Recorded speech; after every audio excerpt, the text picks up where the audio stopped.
Okay, welcome to the continuing class for Solid 2. Today we are going to discuss about maximum shear strain. In the previous lecture, we have looked at uh, principal strains or the maximum normal strain, and now we are going to look at uh, maximum shear strain.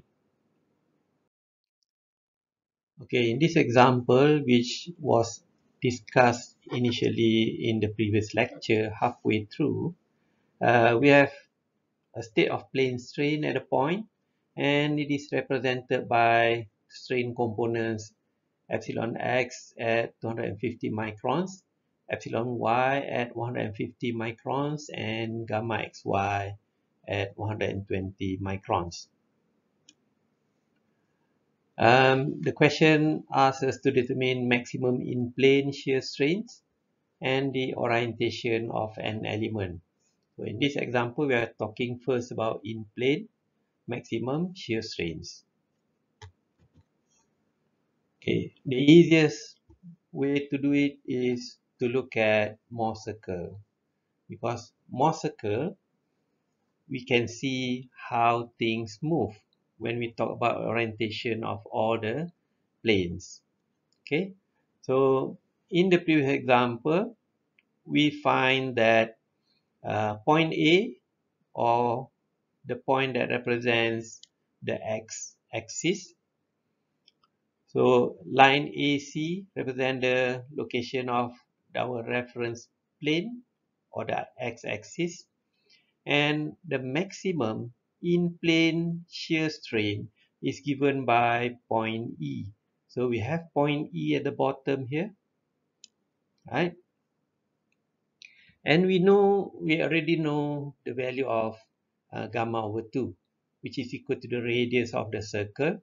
So gamma over 2 is equal to 208.8 microns. Okay. And the only thing now is to find the location of the stress element. Sorry, the strain element. And the average normal strain is given by location of point C, which is 50 microns. Right? And that is strain average.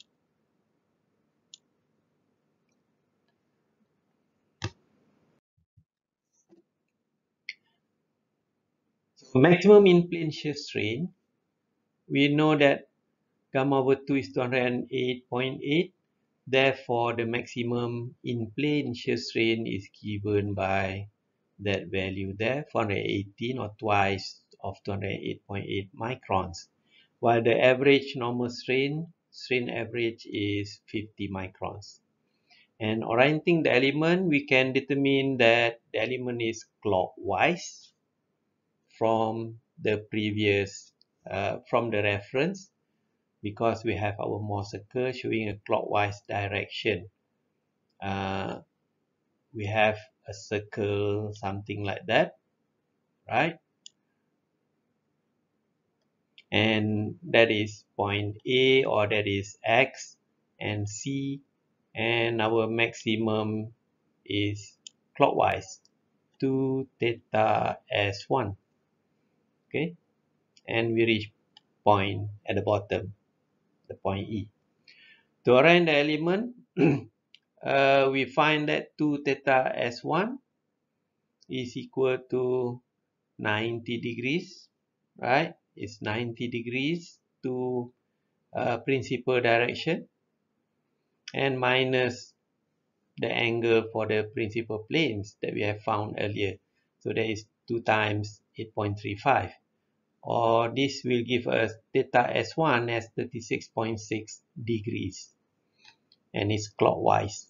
When we want to sketch the strain element that shows the maximum in-plane shear strain, we will first use our reference, that's X, and we will draw clockwise by theta S1. So that is our angle is clockwise as shown in the Mohr circle. That will give us X prime. So that is the X prime direction. and y prime is 90 degrees from x prime. So our undeformed strain element is the blue rectangle or square, right? And then we will plot the deformation itself. First, of course, we have the average normal strain on both the axes. So we have that value there, which is an increase of strain average times dx prime, right? Dx prime. And the same goes on the y prime axis. So it's an increase of strain average times dy prime. That is the linear change in length due to the strain, the normal strains, which is the average normal strain for both sides. Okay. Next, we plot the shear strain. The maximum shear strain is positive, right? So we plot a positive change. So we have a positive change that is gamma over 2 max. And the same goes on this side. We have gamma over 2 maximum. Okay, and we draw the broken line until it intersects with the initial linear displacement line. Okay, so we get to that point, and one at the top and one at the bottom corner, and then we draw parallel lines to the first initial lines to get to the final end there, and so we can get the rhombus or the diamond shape. Now, similar to our stress problem, for 3D stress element, we have a cuboid, and for plane stress, we have only two stresses. We have principal 1 and principal 2, while the third principal stress is always 0. So the same goes to strain analysis. We have two principal strains, strain 1, epsilon 1 and epsilon 2, and the third principal strain in the third direction is always 0. That is the assumption for plane strain condition. So if you take a look at the three planes that we have for a 3D element, we have x prime, y prime, x prime, z prime, and y prime, z prime, which is shown in figure B, C, and D at the bottom. Okay, so we have the first one, B, is x prime, y prime. The second one is x prime, z prime. And the third one is y prime, z prime. And if we plot on the Morse circle, the easiest is always on the Morse circle, similar to stress.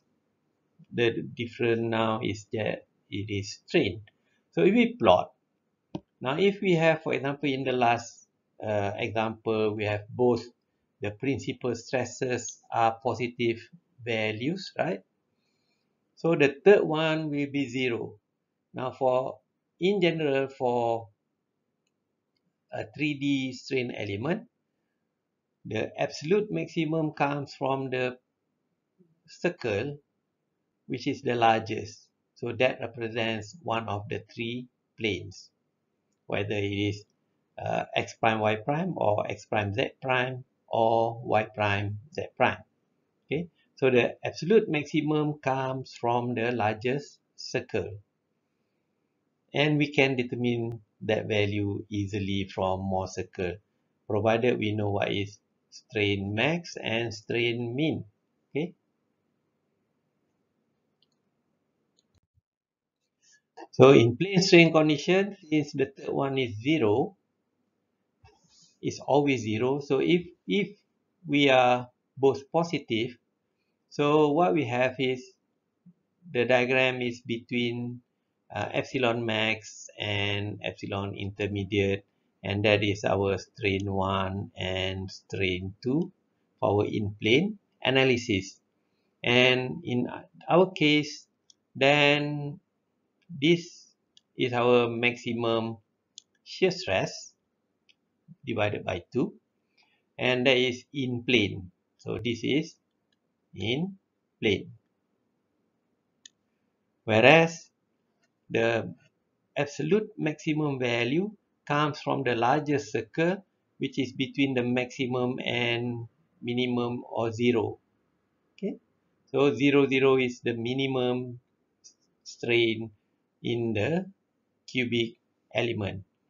And so this is the absolute maximum value. And if we have both positive principal strain, then the absolute maximum in this case is out of plane.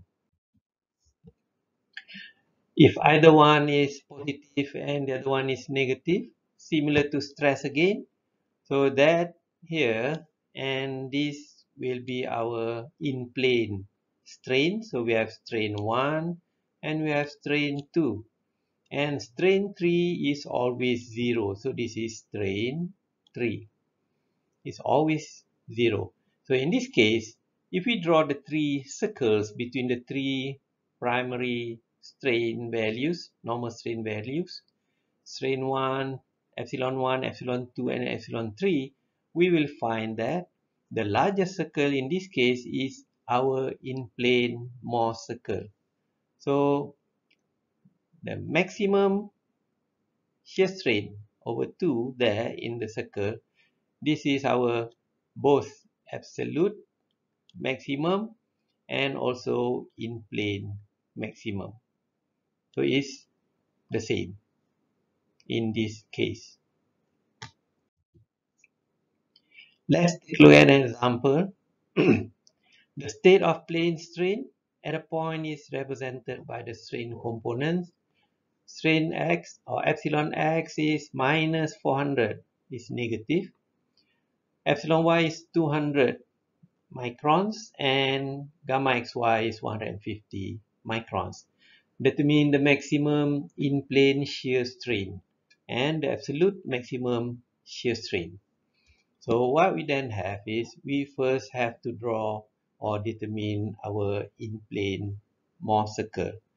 So what we do is first plot the points for strain x or epsilon x and gamma xy over 2, and then plot the other point epsilon y and gamma xy over 2, or you find the centroid first, point C. So it's up to you whether you want to find C, where C will give you the average normal strain. Okay, so it's just minus 400 plus 200, which gives you 200 negative, and divide by 2 will have minus 100. So that is the distance from 0, 0. So that is 0, 0 here. Okay, OC, similar to our stress analysis.